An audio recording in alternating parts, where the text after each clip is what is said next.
Okay, thank you for being here, everybody. Welcome.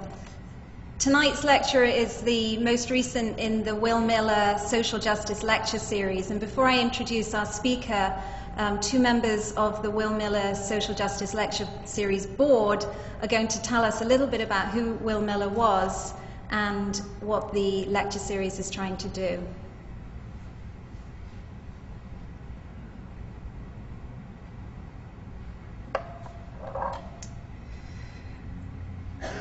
I'm not a speaker, so I have my talk right in front of me here. I hope you don't mind that I'm going to read it. Welcome to tonight's lecture, sponsored by the Will Miller Social Justice Lecture Series. I'm Ann Lipsett, Will's partner of 25 years. It's hard to believe, but it's just over 3 years ago that Will died, and since we began this project.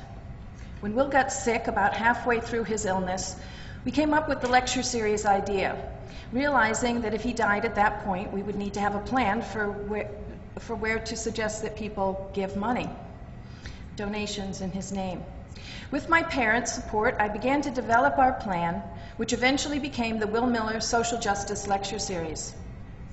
We were lucky in that Will recovered for a little while and was able to participate in the planning and writing of the mission statement.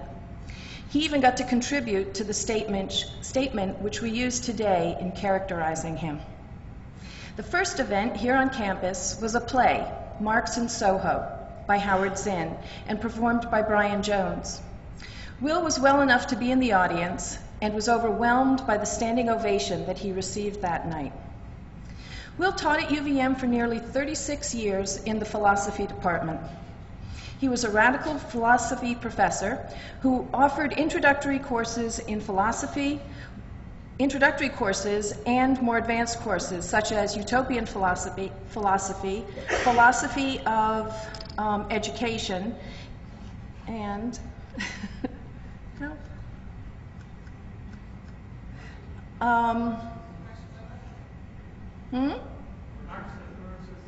Somebody else want to read this? I'm a nervous wreck. Okay, so he taught utopian philosophy, philosophy of education, philosophy of Marxism, and other courses.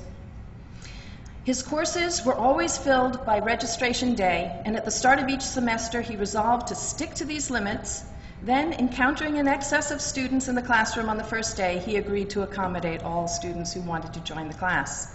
When I reminded him of the workload that he had just committed himself to, he countered with, "But they really wanted to take the class." Will was a very popular teacher, and he loved this aspect of his job. It was his passion. No matter what course Will taught, he was able to bring into the classroom a radical analysis to each topic. He offered a reasoned and insightful, this thing is not my friend. I'm sorry, I have to go back to the old way. Get that. Breathe. No matter what course Will taught, he was able to bring to the classroom a radical analysis to each topic. He offered a reasoned and insightful analysis into the origins and workings of capitalism and imperialism, giving us a call to struggle and a vision of a more just society. He advocated for a society where all work is valued, where truth is not silenced but nurtured, where all are treated as equals, that is at peace with itself, and where people and resources are not exploited. Will created an amazing website where he brought topics together and helped readers to make the connections.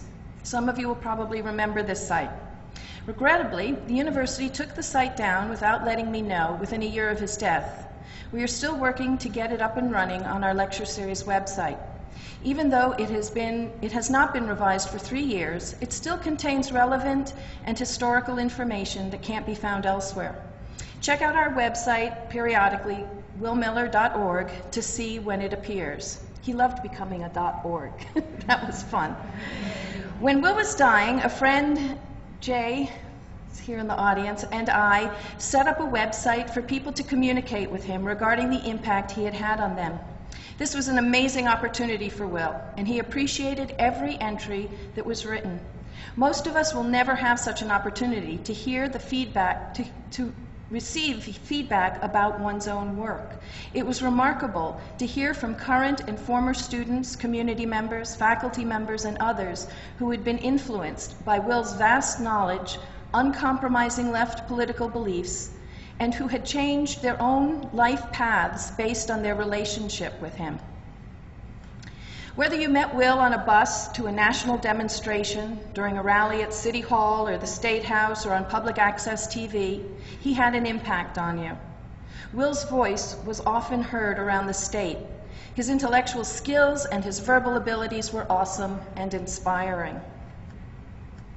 I heard Will give many talks prior to ever speaking to him myself. We began our work together in 1980 when President Carter brought back, not the draft, but draft registration, the likely precursor to bringing back the draft.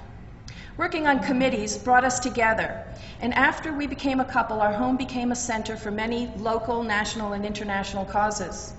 At that time, we worked on Central American solidarity organizing, where we got our first taste, our work brought us to the Vermont board of the Haymarket People's Fund, where we got our first taste of distributing other people's money to groups organizing for social justice. We worked together with students who opposed apartheid in South Africa and helped bring the issue of divestment to the UVM campus. In fact, Will made the quiet suggestion that a mock shantytown be built on the UVM green that year. Some of you may remember that.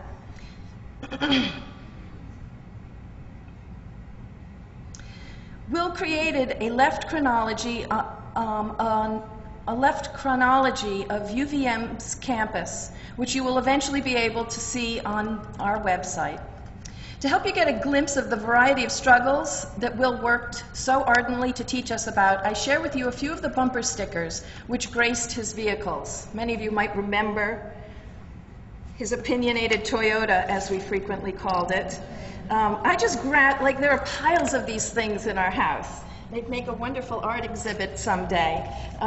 Let Cuba live, lift the blockade, Veterans for Peace, one of his favorite organizations, which he worked very hard on.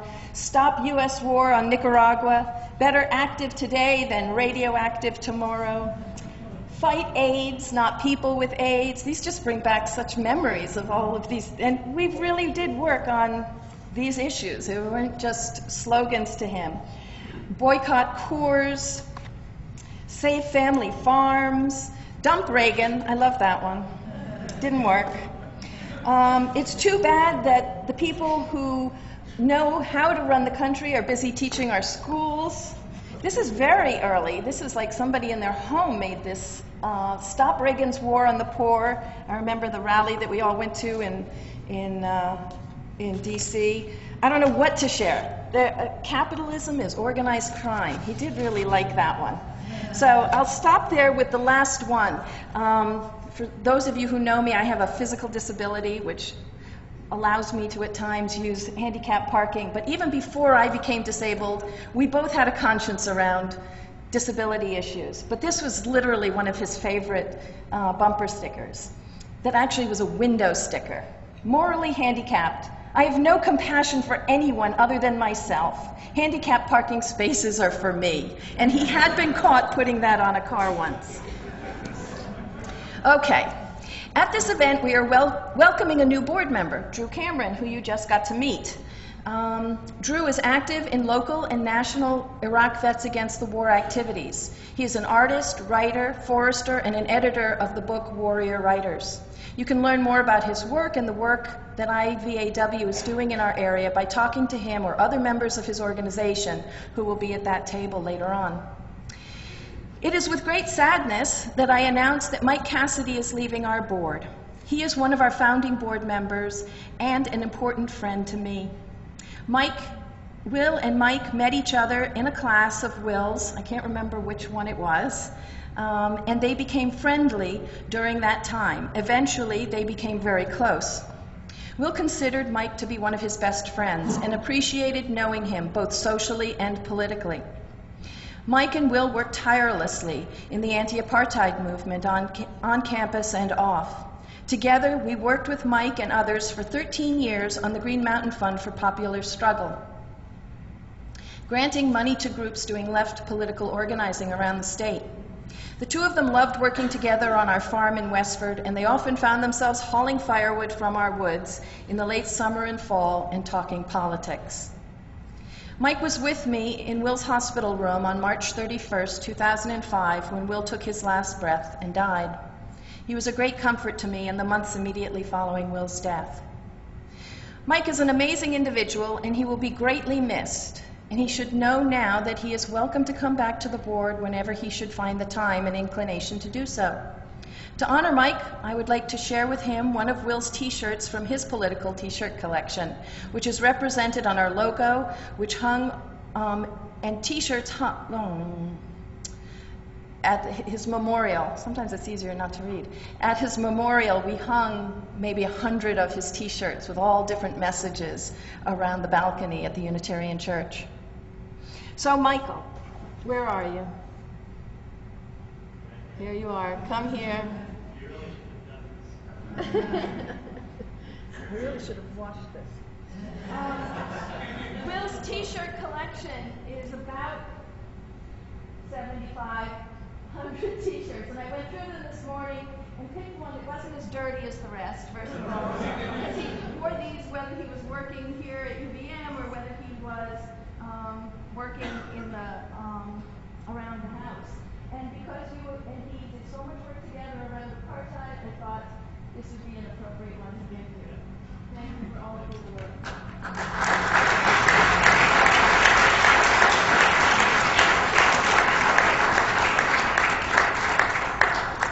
So, thank you for coming to today's lecture and for supporting our ongoing work. I see many of the people in the audience are people who have donated to the lecture series financially. I'd love for you to purchase one of our t-shirts, which somehow we all manage not to wear one. Frequently there is somebody wearing one at least. Which, when worn, may make you feel more connected to Will and will certainly cause others to talk to you about him. I recently finished or took a yoga class, and one day I was wearing it, and two people came up to me and just started raving about him as if I didn't know him. And it was sort of a wonderful experience to have the t-shirt just be that catalyst for conversation. So I think I'm done.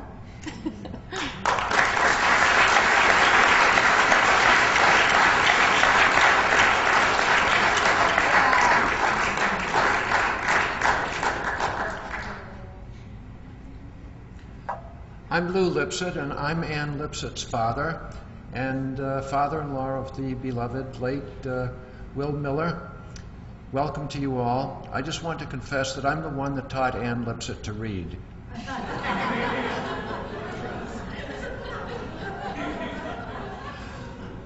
But Will Miller taught her to think, and to think so constructively and creatively, and we so miss him. I also want to say that while I'll take responsibility for teaching Ann to read, she reads much better than she sounded. I take responsibility for messing her up when she was addressing the computer, because I utilized so much of her time this afternoon talking constructively about constructive things that she was late getting back onto the computer to put it all right for this evening. So please excuse me. And thank you very much for your attendance this evening. This is a great, great occasion.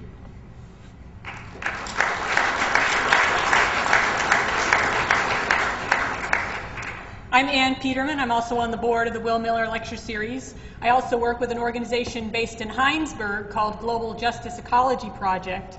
And I'm also working also with the Global Forest Coalition, which is actually based in Paraguay. But anyway, I'm just going to be very brief. I'm going to give the pitch, just so you're all prepared. That's what I'm here for. I give the pitch. I'm a fundraiser by training, so that's what I do. I give pitches. And I want to mention that there are sign-up sheets that will be going around. Be sure to sign your name if you haven't already, so that you can find out about events like this in the future.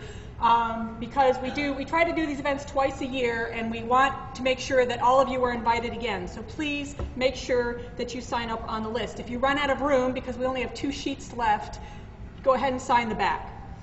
I also wanted to mention the t-shirts, and since nobody's wearing one, I will demonstrate one for you. Will Miller Social Justice Lecture Series, Will Miller Presente.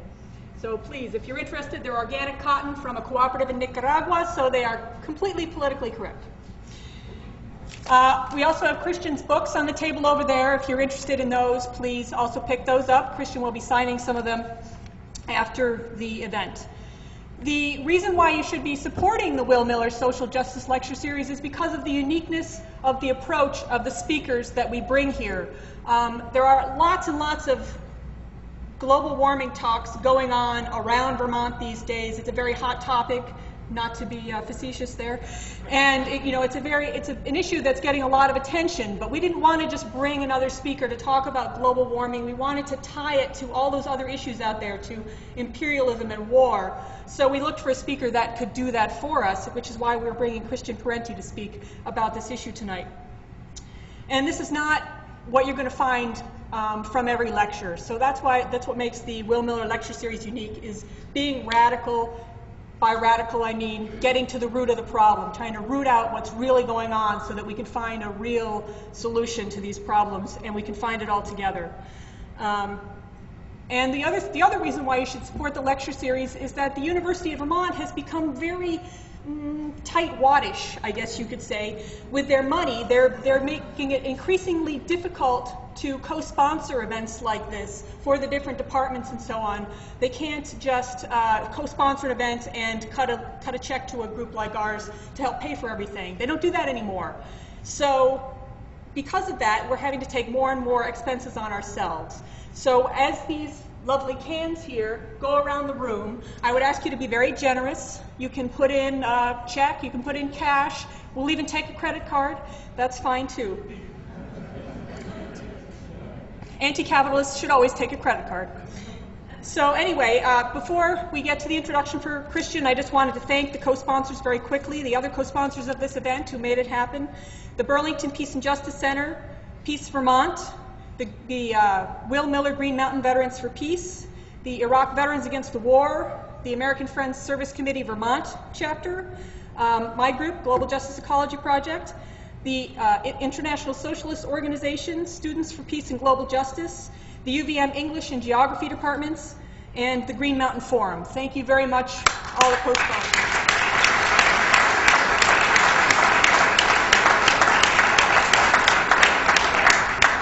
That's it for me, and I will get out of the way now.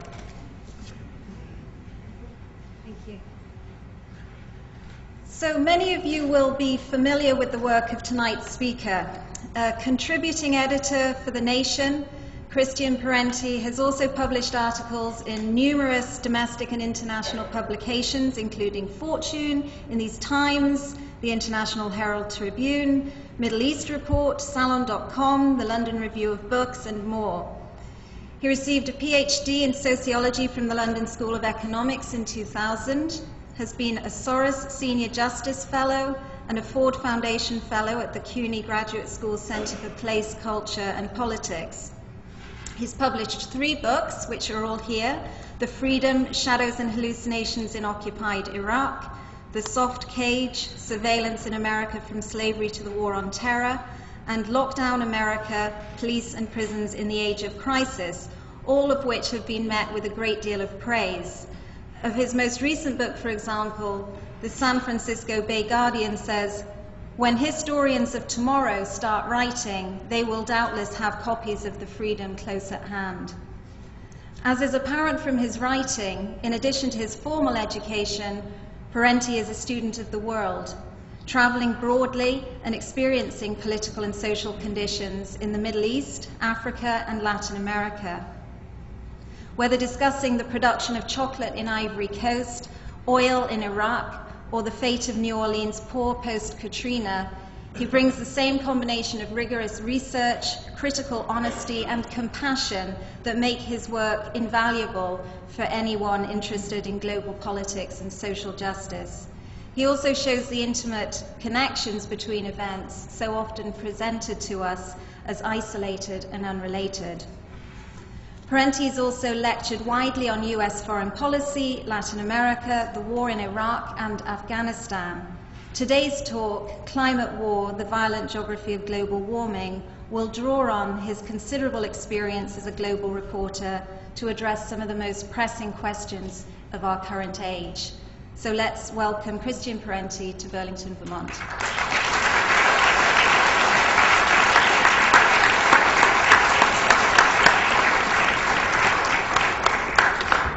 Thank you very much. That was a very kind introduction. And thank you to Ann Lipset and to everybody else with the Will Miller Forum for our lecture series for this invitation. And I wish that I had met Will, but alas, I did not have that opportunity.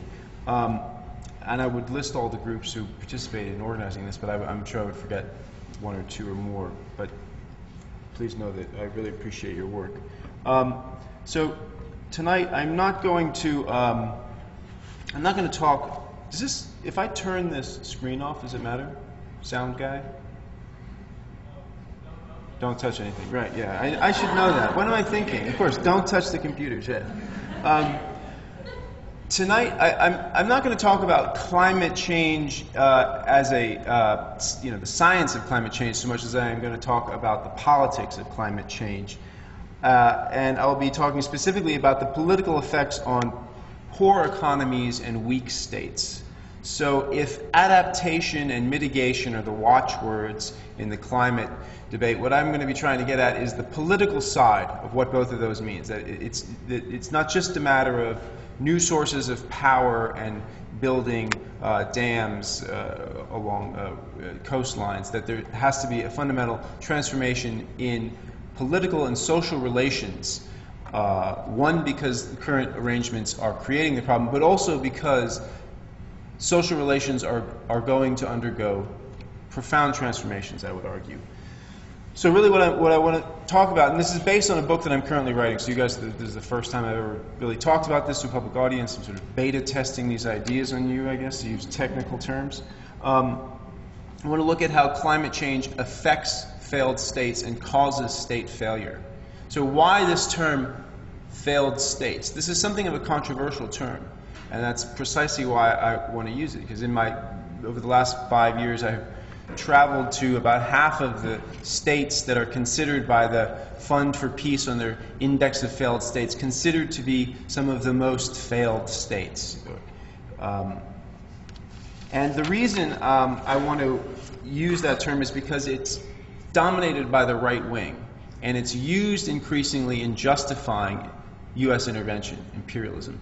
But that does not mean, just because people whose agendas we do not agree with use this term, does not mean they're not referring to something that's real and that we need to have a theory about so that we can have real policies about it. So what I'm talking about is how large parts of the global south or the third world are in a process of social and economic disintegration. There is, in a basic failed state, places like Somalia, Iraq, Afghanistan, Cote d'Ivoire, Democratic Republic of Congo, parts of Colombia, the northwest frontier of Pakistan. There's relative state failure throughout the world. These are places where the basic features of the modern state have disintegrated or are disintegrating. There is a collapsing road system, there is no rule of law, there's no healthcare system, there's no education, there's no recourse whatsoever to any kind of legal authority. Places where everyday life is ruled by the gun and the bribe. And this is a terrain that's growing. This is a set of conditions that have set in the mid-latitudes of the world. And the right wing invokes this as the front lines of the war on terror, the front lines of the new version of the old war, which is essentially, U.S. domination of the planet. And they argue that, this is where we have to go. The Pentagon is explicitly arguing this now. Just one quote: the Pentagon Office of Net Assessment report on abrupt climate change from 2004 This is their vision of the future as created by climate change. Quote, Europe will be struggling internally, large numbers of refugees washing up on its shores, and Asia in serious crisis over food and water. Disruption and conflict will be endemic features of life. Once again, warfare will define human life, as if it doesn't already and hasn't for a very long time. And so increasingly this is part of their planning, so we need to plan for it too. And having traveled to these places, what I've seen is that state failure, relative state failure, is not really a process of, it's not, the conditions that obtain in a place like Iraq, even, which is an extreme example, or Somalia, those are the two most extreme examples. And I've not been to Somalia, but I've spent a fair amount of time in Iraq. It's not the Hobbesian state of the war of all against all in terms of individuals, but there's a fragmentation of society. It can be neighborhood against neighborhood. It's almost as bad. A failed state is a society in which no single social contract exists, where there is a fragmentation into sort of localized social contracts, usually structured around the authority of powerful chieftains and their armed followers. In these situations, sovereignty, and Carl Schmitt, the right-wing political philosopher, defines sovereignty as the ability to control the emergency situation. And he basically was a tributary of Nazi thinking, but many on the left find his ideas, not his politics, but his ideas about what the state is, how you define that, they find that useful and interesting. So, and what sovereignty is. So we think of sovereignty in those terms. Sovereignty exists in a fragmented form, not in the hands of the state, but in the hands of families, clans, tribes, trade networks, bands of armed men. And it's this belt of failed and failing states that is now the front lines in the political transformations being brought by climate change already, and promises or threatens to be more so in the future. Now, the backstory to this is crucial. In each of these cases, there's a backstory of colonialism, war, corruption, that is usually not discussed by people like Robert Kaplan. He was probably, many of you probably read his article in The Atlantic in, I think, 1994, and then he had a book by the same name, The Coming Anarchy.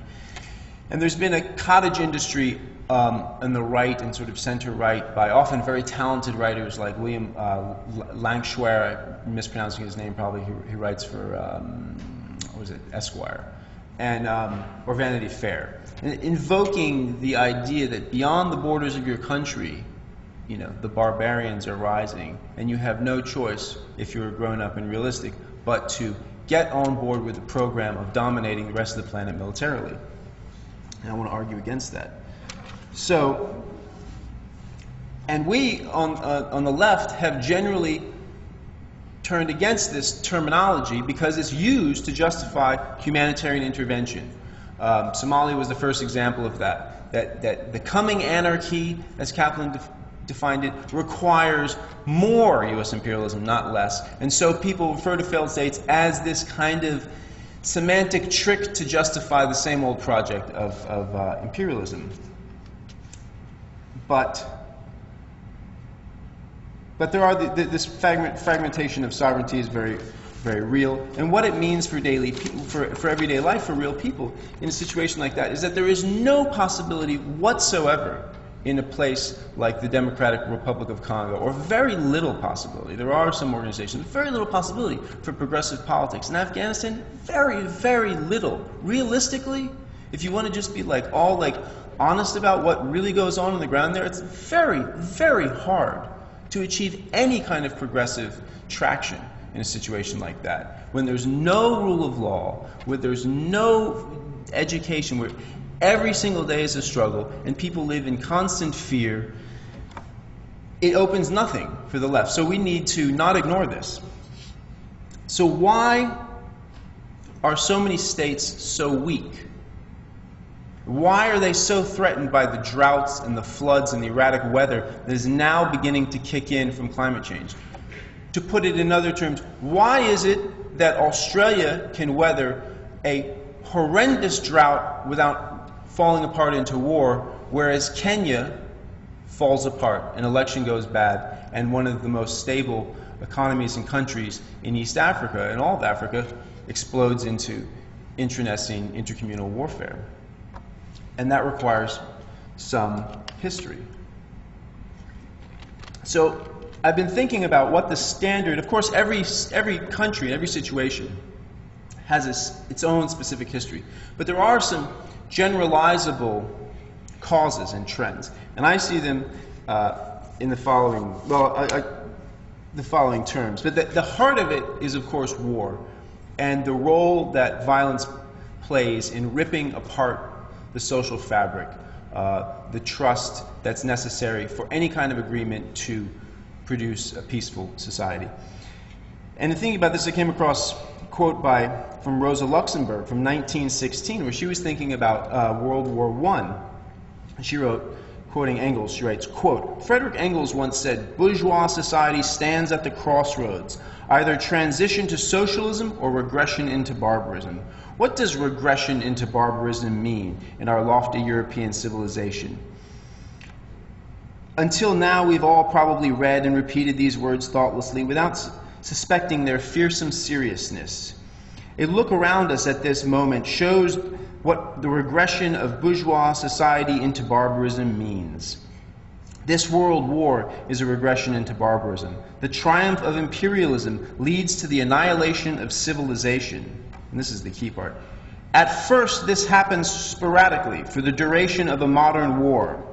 But then, when the period of unlimited wars begins, it progresses towards its inevitable consequence," unquote. So Luxemburg rightly points out that the central causal factor in social breakdown, the barbarism, the rise of barbarism, not to give, primitive societies a bad name or whatever, but taking it in the sense she meant, that war is is an anti-civilizational cancer. And it's not, for her, capitalist accumulation per se, but the imperialist wars that then lead to a period of unlimited wars that are the crucial sort of cancerous moment.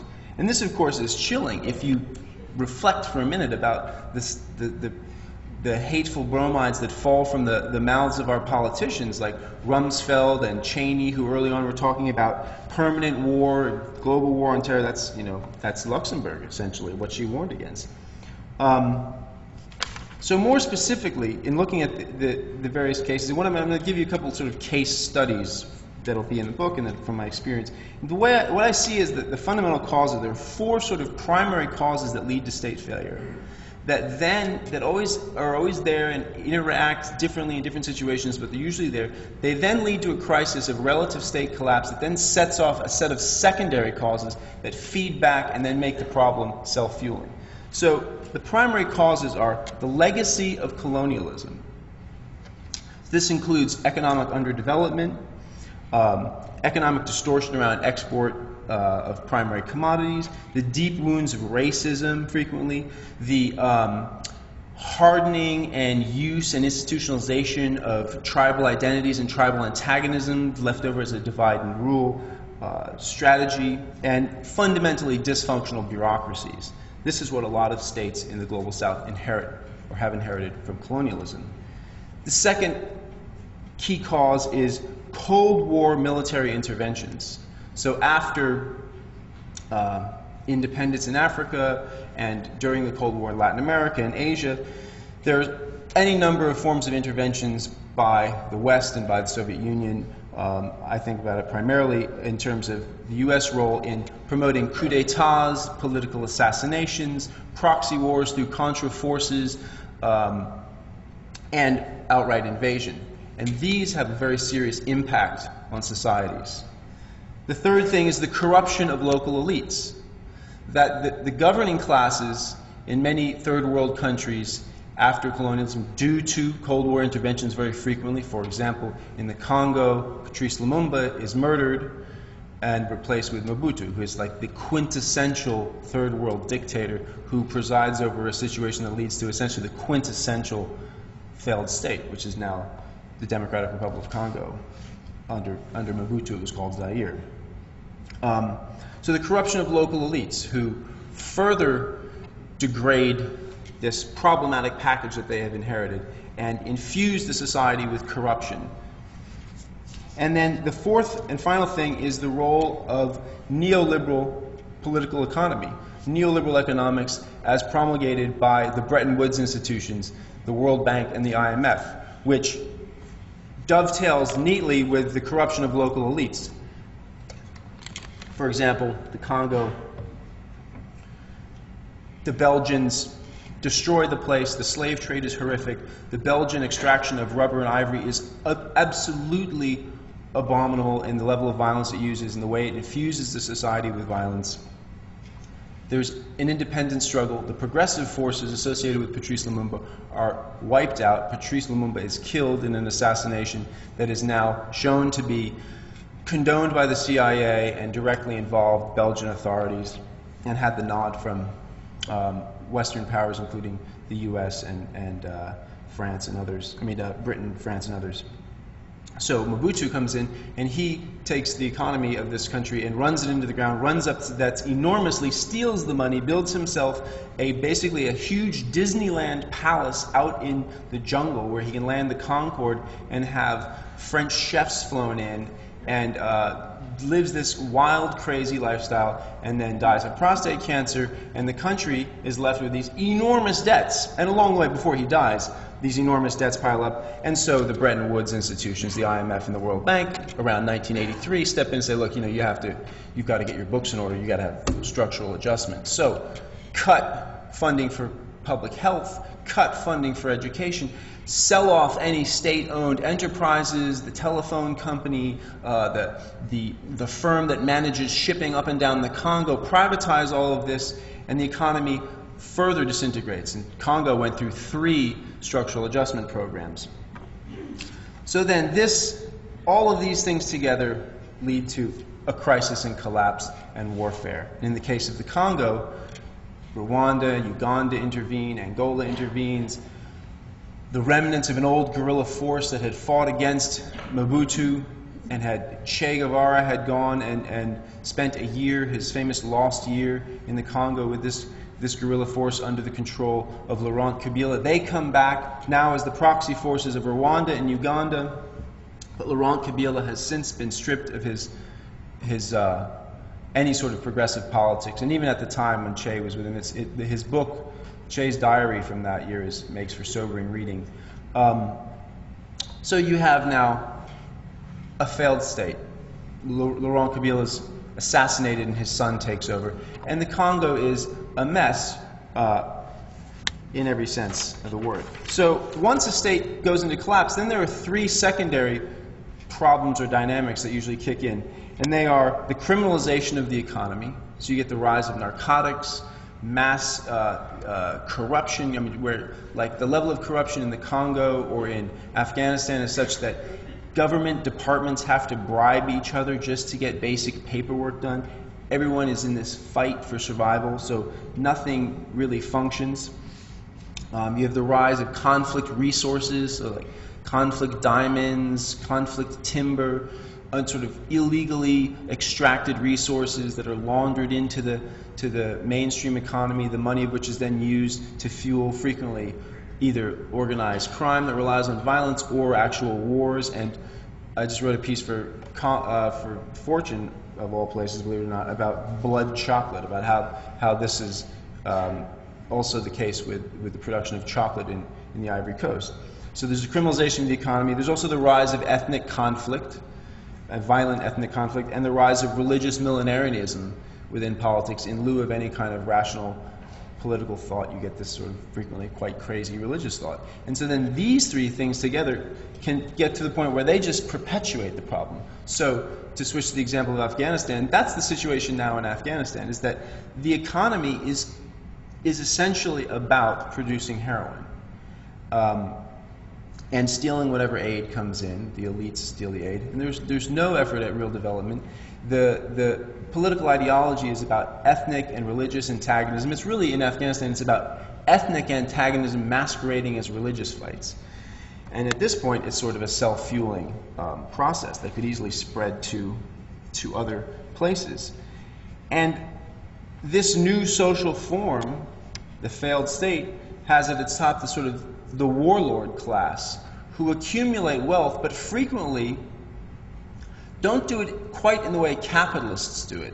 They don't accumulate wealth for the sake of accumulation. They accumulate wealth more like feudal lords did, so that they can then invest it and have political power. So you think about many of these Afghan warlords. Why do they live in Afghanistan? If they're multimillionaires selling heroin, Afghanistan controls like 90% of the world heroin supply. Why do some of these guys want to live in Afghanistan, where, you know, their next door neighbors are out to kill them? They're not thinking like Warren Buffett. They're not thinking like a stockbroker for maximum profit in the minimum amount of time. If they were, they would cash out and they would move to Dubai. But they stay there because they have this different sort of warlord mentality, where the wealth they use is about hiring more young men with motorcycles and Kalashnikovs, buying more Toyota vehicles, and having more political power like a feudal lord. So that's the sort of the basic outline of how I see, state failure working. And I just want to give a few I've touched on some of the examples, but I want to go through in more detail, because I think that's what's necessary, to think about these places as specific stories, some of the examples. So let's take the history of Côte d'Ivoire, Ivory Coast. So Ivory Coast, it's a French colony. It's the French set up plantation economics there. They infuse it with a sort of racial consciousness and racism that it didn't have before their conquest of it. Beginning in the 20s and 30s, there's a trade union movement that develops in the Ivory Coast, and out of this comes a trade union leader named Félix Houphouët-Boigny, who is at the time a leftist, who then becomes sort of head of the independence movement. Before World War II, he's actually the first colonial, as the French called it, to be elected to and sit in the French Parliament. After the war, after independence in 1960, he becomes president of the country. He at that point abandons his earlier progressive politics. Before the war, he voted with the communists and the social democrats when he sat in the French Parliament. After the war, he starts cozying up to the conservative interests, and as independence comes, he basically cuts a deal with the French capitalists that it will be essentially business as usual, but that there will be a new local elite having some of the loot as well. But it wasn't rape and pillage, sort of neoliberal capitalism as we know it today. The structure of the economy was actually very sort of managed command capitalism, dirigist economics. The main crop in Côte d'Ivoire is cocoa. It today produces 40% of the world's chocolate supply. West Africa produces 70%, and most of that comes from Côte d'Ivoire. So Côte d'Ivoire is, and I'm using that name actually because it's the name that the people there prefer, rather than Ivory Coast, the translation. That's also one of the few French words I can pronounce well.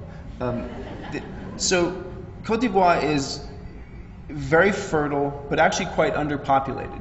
Most of the population, this is in like 1960 we're talking, most of the population is on the coast. They're mostly Catholic.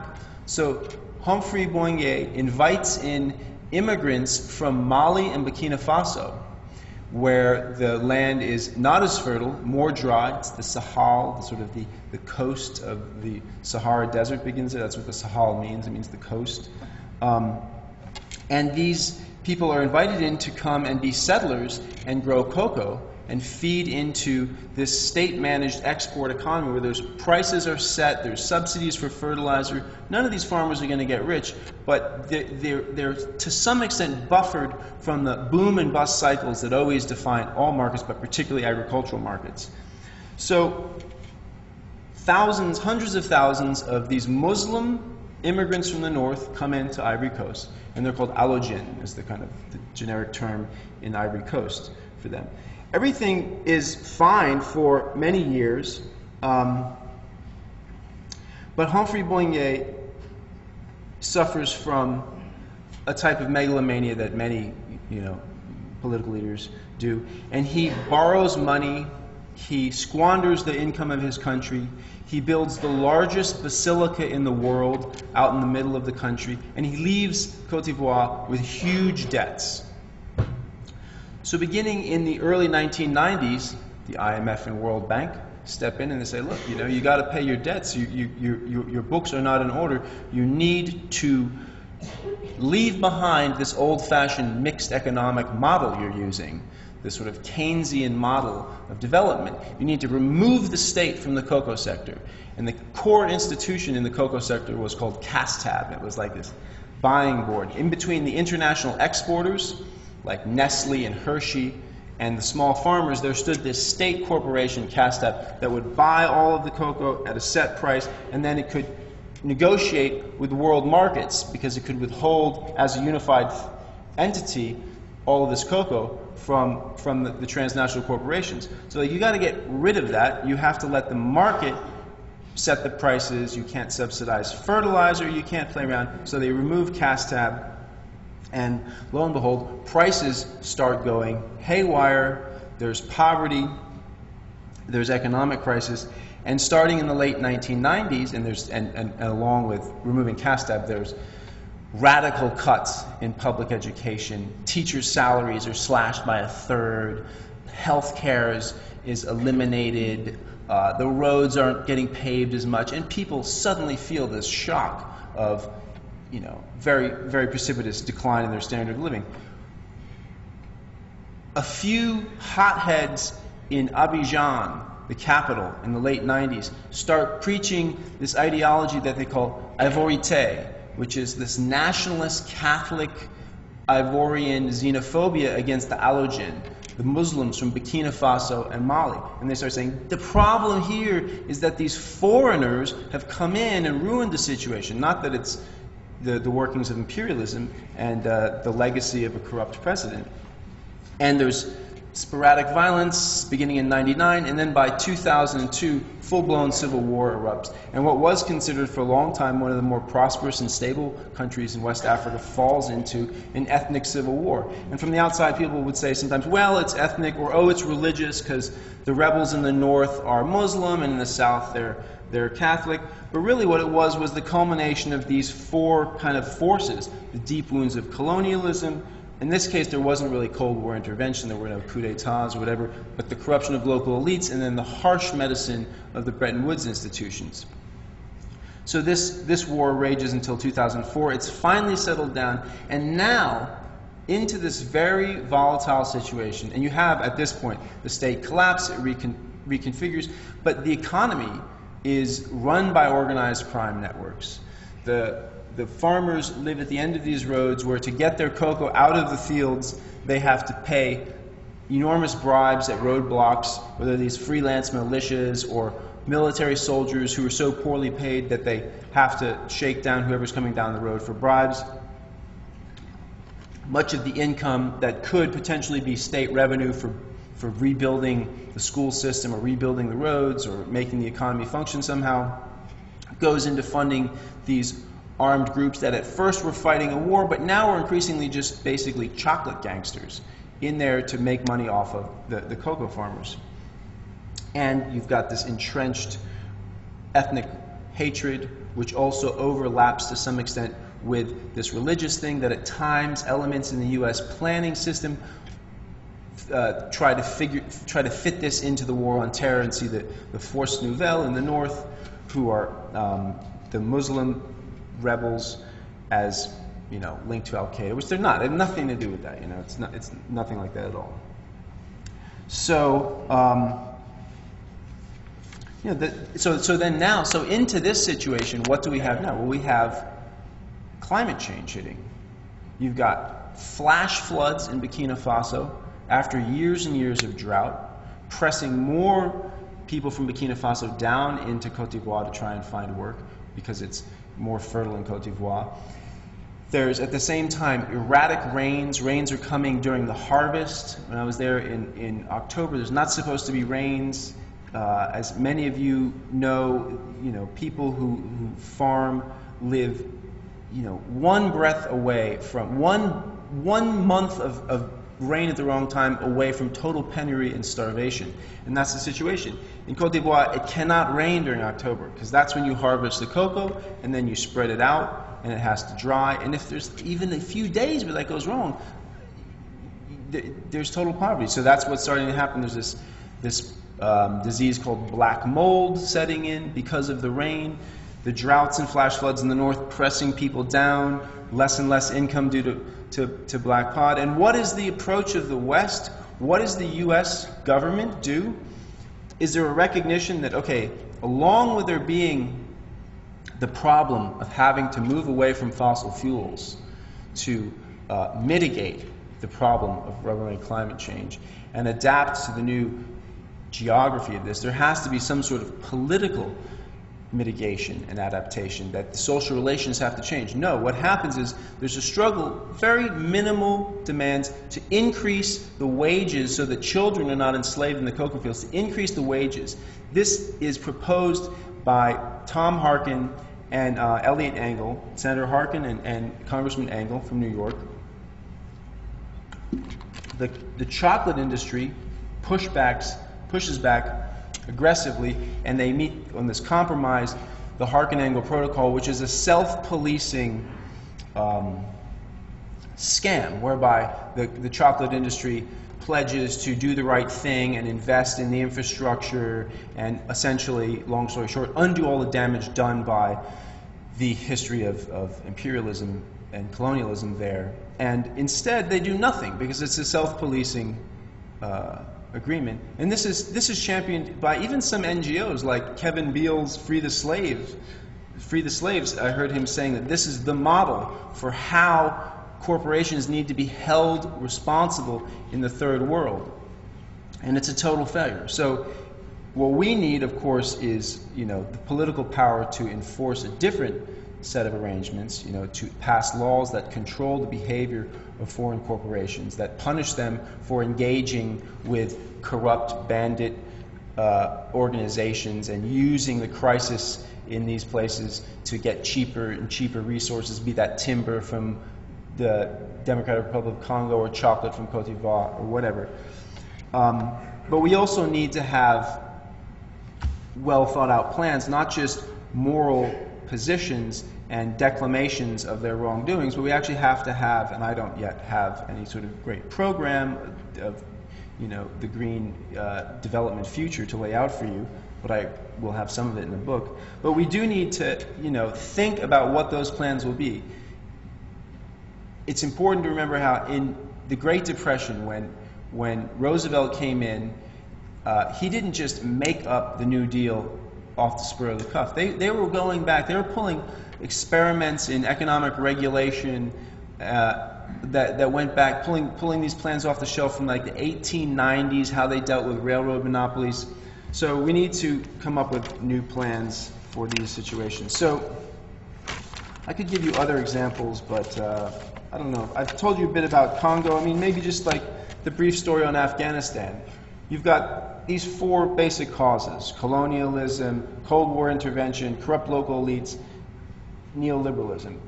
They're present but not always in the same way in different places. In Afghanistan, colonialism is never really colonized. It's a buffer state between Russia and Great Britain, which has the effect of sort of weakening it, not allowing local powers there to really ever establish a functioning state.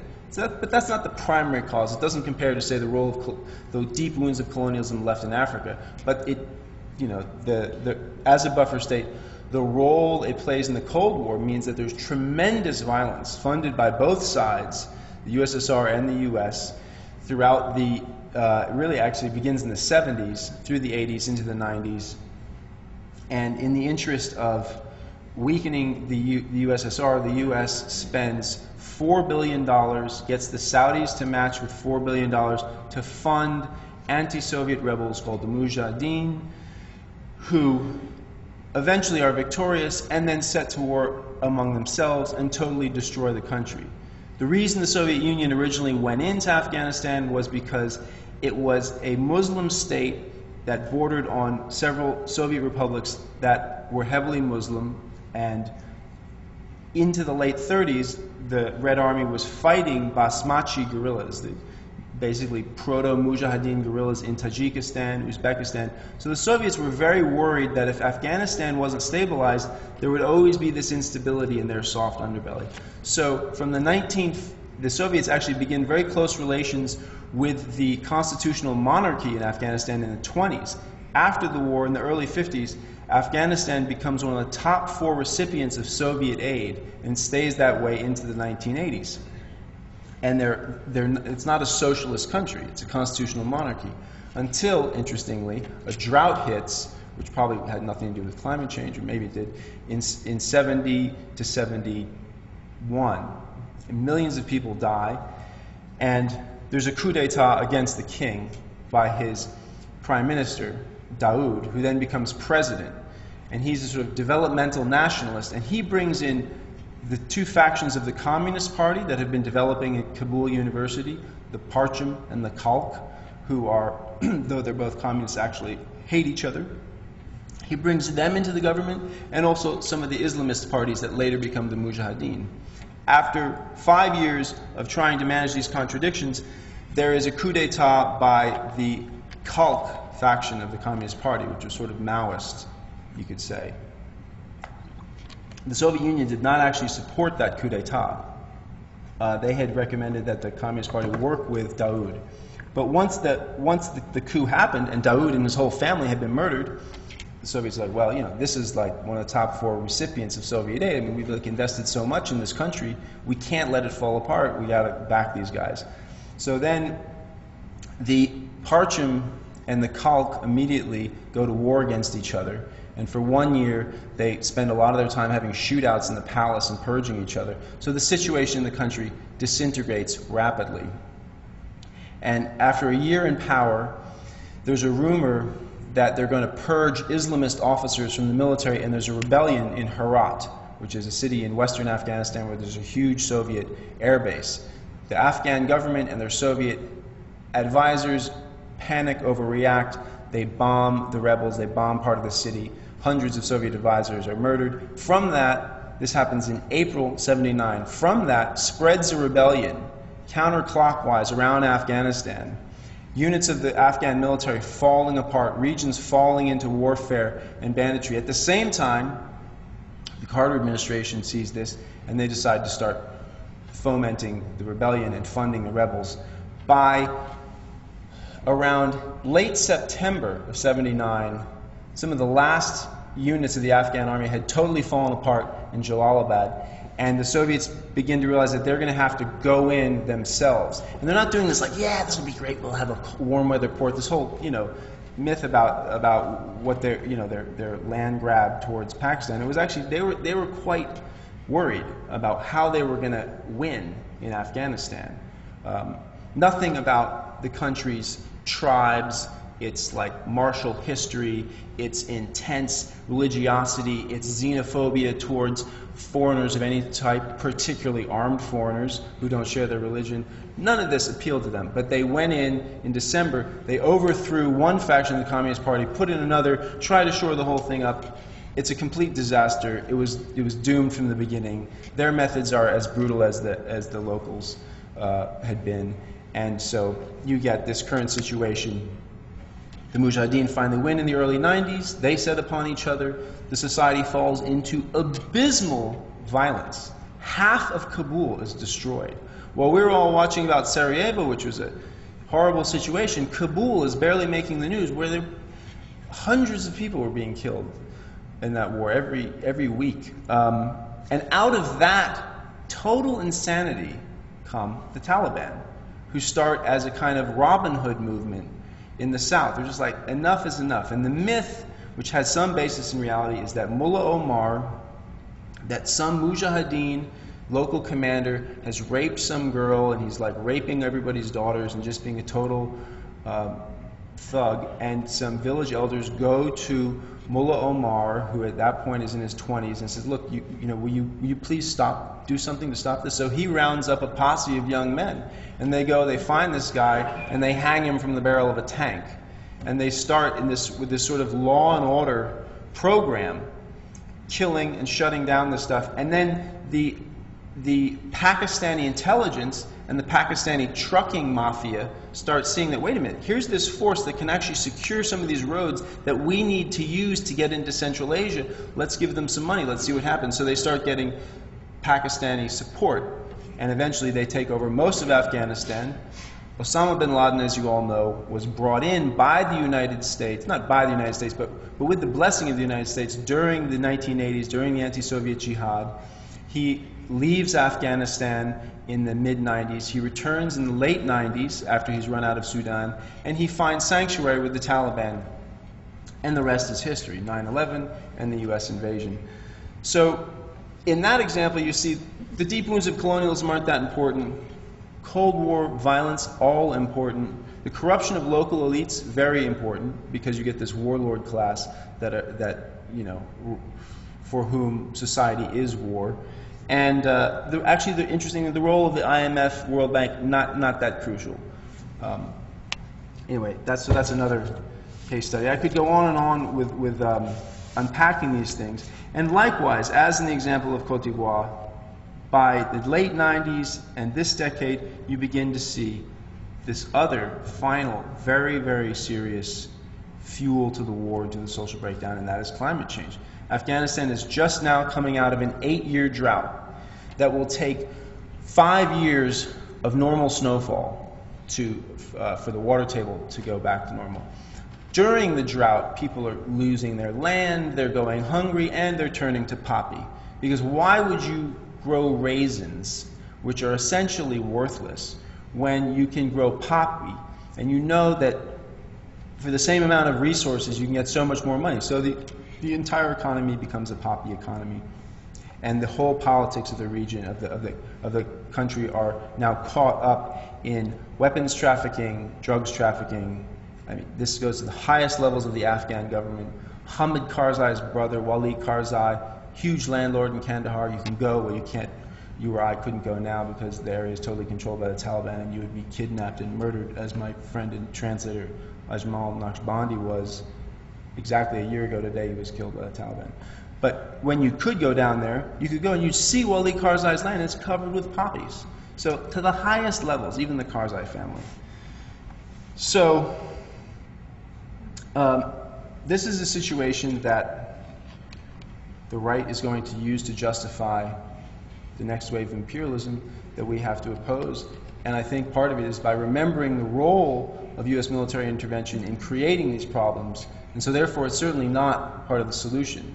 And there has to be a complete re-engineering of American diplomacy, of ideas around international development, and a new role for international solidarity around climate change. There has to be climate solidarity and climate reparations as part of our work. So I guess I'll just leave it there and open it to questions at this point.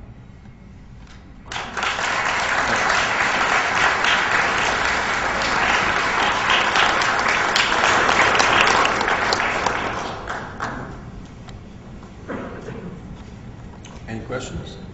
In the back? Yes. You really lost me on that last phrase when you glossed over Osama. But let me first start with the global warming. I wonder if you're familiar with all the atmospheric aerosol spraying that's going on globally, and tying that in. The chemtrails, HR 2995 and S517. Yeah, I'm not a big proponent of the. I don't really know that much about that, but I'm not. I have another question. The Carol B. Reese, Senator Reese, 1954, was commissioned to investigate the tax-exempt foundations. I wonder if you've researched that at all. I haven't, but it sounds like an important thing. It's very important. When people read foundations, their power and influence, everything will fall into place. Why the media is so suppressed. And the last thing I want to say is the CFR, and I hope you'll include the CFR, the Bilderbergers, the people who pull the strings. Right. Well, this is the basic, the conspiracy theory of history. It's not a conspiracy, it's fact, but the media won't tell us. Okay. Yes. Well, I just wanted to, as you talked about the Congo, you did mention the rapes, and you didn't mention where does that come in some of the forces, or is there not another force and you call it misogyny or something. Yeah, it's misogyny, definitely. The question was about the use of rape as a tactic of war in the Congo. I actually wrote a piece about that in the International Herald Tribune. You know, what I argue is that you can sort of trace a direct line from the slave wars to this war going on in eastern Congo. In the late 15th century, the Portuguese start raiding for slaves from the west in Congo against the Bakongo kingdom, and the Arab slave traders, really Muslim Africans, start raiding in from the east. And the methods used, we as Americans, we think about slavery generally in terms of the brutality on plantations, dehumanization, the horrors of the Middle Passage, but what often gets left out of the histories is what was happening in the interior of Africa. And there were these incredibly violent wars designed to collect able-bodied people and just kill and eliminate everybody else. So these slave raiding militias used for hundreds of years, used tactics of total war. King Leopold then uses slavery as a justification for his intervention into the Congo and the acquisition of the Congo as a colony. He says, we're going to go in there and we're going to stop slavery, we're going to have a rule of law. In fact, what he was after was rubber and ivory to get rich and build monuments to himself. The Congo Free State that he establishes after 1884 sends in agents at buying stations who at first are antagonistic with some of these slave raiding militias. The most famous of them run by a guy named Tippu-Tip. Tippu-Tip by 1887 is actually working for the Belgians, using the same sort of methods that were developed during the slave wars to extract ivory and rubber. Tippu-Tip becomes, and part of this is rape and mutilation and terror, all sorts of terror. And rape is, along with mutilation, has throughout this history of economic extraction by violence in the Congo been part and parcel of the thing. So then by the late 1880s, Tippu-Tip is working for the Congolese, for the Belgians, and the slave raiding militias are eventually folded into the Force Publique, which is the paramilitary police force set up by the Belgian colonialists. After independence, the Force Publique becomes Mobutu's military. After Mobutu, things fall apart. They become the militias in eastern Congo that are now conducting these same horrors. So the way I see it is that this is the concatenate sort of the reverberations of economic uses of violence that go back to slavery and have had economic utility all the way through. Up to this day, the militias in eastern Congo are illegally logging, they're extracting gold and cobalt, which is used in cell phones and other electronics, and they use this not by running factories that are well organized, but by terrorizing people. They're saying, look, this is the deal. You're coming up with this many resources, or it's hell to pay. And that's how the Belgians extracted rubber and ivory, and that's how slaving was done. Yes? I'm really looking forward to reading the book, and thank you very much for tonight. I have two questions that are related, and first I wondered if you could say a little bit about your sense of the current state and future influence of the Bretton Woods institutions, because it seems to me that in recent years or even months, that their effectiveness for securing U.S. economic domination is facing some challenge, progressive challenge in Latin America, but also the emergence of regional economic powers, Iran, India, and then China as a real potential global economic hegemon. And then related then to that question is when we look at Afghanistan, when we look at Sudan, and other countries that have been decimated by past proxy wars and/or IMF policies and so forth. How much does inter-imperialist rivalry today come into play? So between the U.S. and Russia about the future not only of Afghanistan but the Caspian Sea region countries, and then in Sudan, the U.S. and China. And a few weeks ago, Darsh Mal was here, who also has been an uninvented reporter, and I asked him what he thought was next, and I was thinking in terms of Iraq and said the Gulf of Niger. And I think that, you know, what he means is that's going to be the next hotspot in terms of some kind of proxy war between the U.S. and China, most likely over who is going to control Africa. So I'm wondering about inter-imperialist rivalry and neoliberal policy. Right. Is it going to continue to rule the?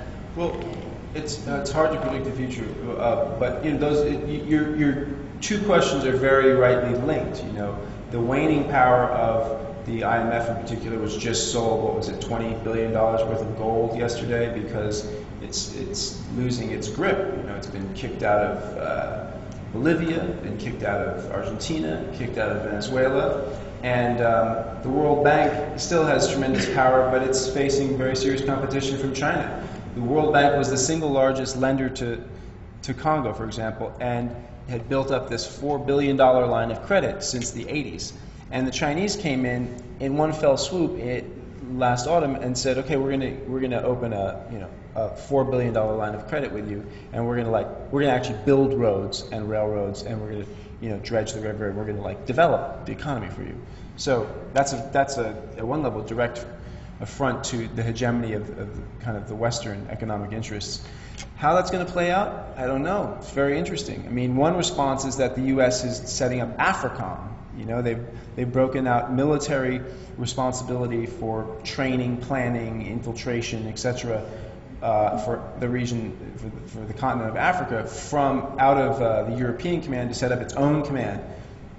Quite interestingly, too, in terms of the waning but not collapsing power of the U.S. to some extent is the fact that they can't find a place to headquarter. I guess they'll basically put it in Liberia, but nobody else wanted them there. So now, most critiques from the left are condemning AFRICOM, which yes, that's not what the U.S. should do. The U.S. should not be trying to address these problems by cultivating ties with generally pretty corrupt and pretty brutal officer corps in these countries. But at a different level, I wonder if it's going to be that effective. When the Chinese are going in and saying, we'll build a road across your country and one up and down the middle, and we'll rewire the telephone system, and we'll do these things for you.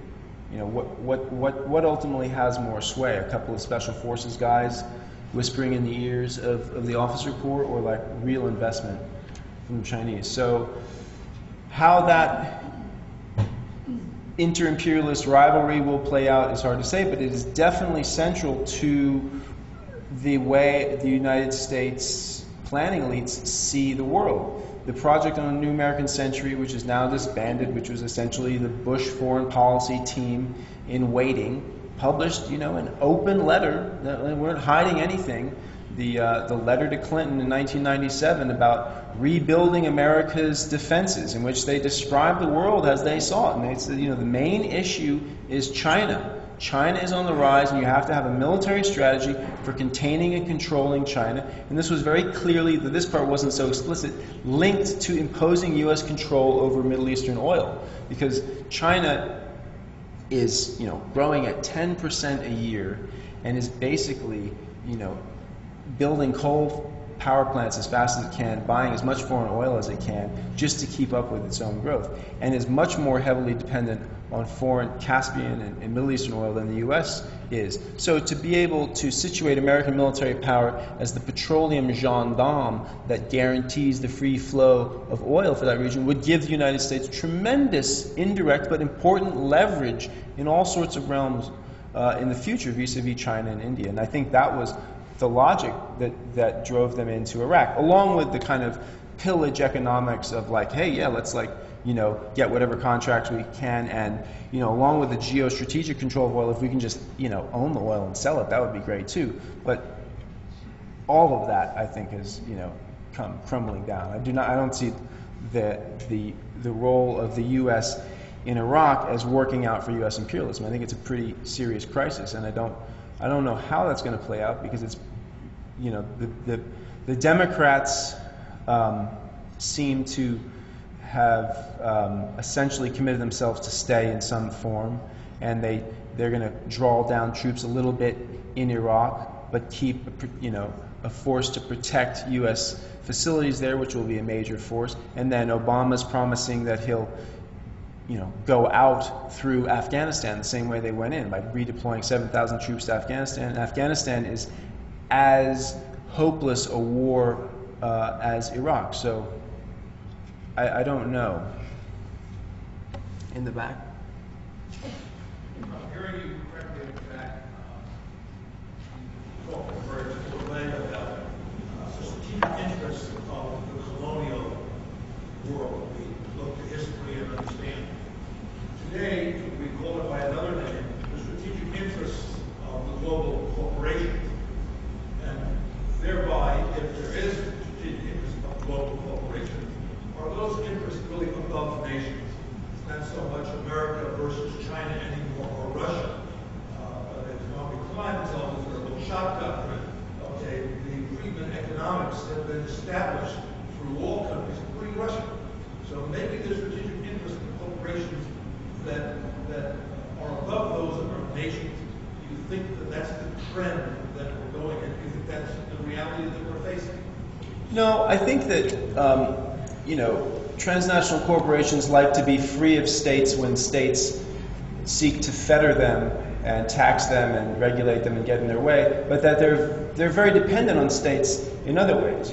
Let's remember Dick Cheney had a meeting with all the major oil companies to draw up, suitors for future contracts in Iraq before the invasion. So, the oil industry was very quiet about what they felt about the invasion, but certainly wasn't going to get at Iraqi oil, which they have not gotten at. It's important to note that its Shia government has not just rolled over and given that up. Because that government, despite its many, many horrible problems, is not just a puppet of the United States. It was enforced by the Iraqi Shia population. They demanded elections, they won them. That government doesn't always do what the U.S. wants. Anyway, the oil corporations didn't do that on their own. They're dependent on a state. So I think the link between economic power, private economic power, and state violence, the legitimate use of violence, is never really going to be totally broken. That the great economic concentrations and interests, the huge corporations, the banks, will always be running to states for help when they need it. You see this in the financial crisis. They're independent of states up until they need your tax money again. And at that point, it's not like Bear Stearns could go running to the Central Bank of France for help. They'll go running to, the government within which their fundamental, their legal charter exists. So I think that link changes over time, but is a fundamental one, that marriage. Yes? What do you see in the future that's going to be positive? Most of what you've given us this evening is rather on the negative I didn't mean to do that. I forgot to be positive. I see the fact that that there is a tremendous amount of wealth in the world that can be redeployed to meet human need, can be redeployed to build a green energy infrastructure. It's not like the world is an impoverished place. It's just the majority of people in the world are impoverished. But this financial crisis in the United States is essentially a reflection of overaccumulation. The fact that the big banks, the financial interests had too much capital and not enough places to invest it, and thus there's one bubble after the other. So there are resources, right? If there was the political will to transform things, there are the resources. They're just in private hands, and they need to be expropriated more or less and redirected with some, proper, thoughtful planning. So that, I think, is very hopeful. Yes, the red shirt.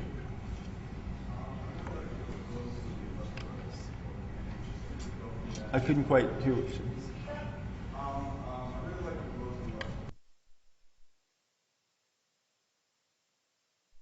The Rosen-Luxemburg quote about the move towards permanent war. That's a very serious problem. The fact that there are these specific parasitic interests within American capitalism that are addicted to war. And it's important to remember that the huge military budgets passed by the Bush administration are not actually about funding the war in Iraq and Afghanistan. That's done through the supplementals. those military budgets are full of welfare for these corporations, just enormous amounts of pork. The 2005 military budget had $69 billion for like exotic weapon systems that had nothing to do with the war, and I think almost 75 or more billion for R&D, research and development, which that's just free money, you know, for Lockheed Martin and Boeing and General Electric to take home. And they used the crisis of the war, they used the failure, there isn't enough body armor, etc., as political cover. Who wants to get reelected and lives in fear of the sort of macho sensibilities of the average American voter, or many of them, who's going to question the military budget? So you get, you know, blank checks written for the military-industrial complex.